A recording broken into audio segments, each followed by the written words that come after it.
şəkərin qanda qalxmaması üçün mütləq onu normalda saxlamalıyam. Diabet isə illərlə gizli gedən bir prosesin son mərhələsidir.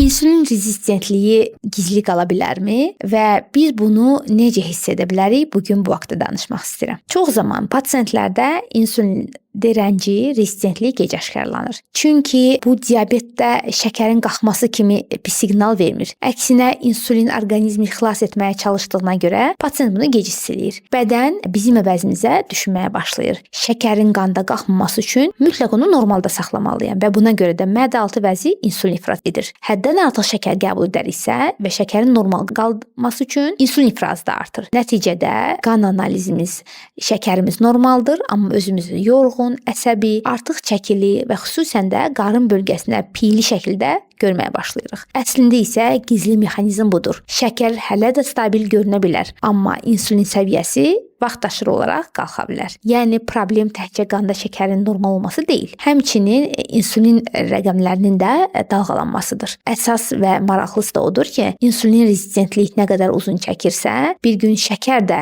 insulinin artıq sözünə tabe olmur. Hüceyrəyə daxil olmaqdan başqa qanda miqdarı da yüksəlməyə başlayır və beləcəkdə İkincili tip diabet yaranmağa başlayır. Diabet isə illərlə gizli gedən bir prosesin son mərhələsidir. Və burada həqiqət nədir?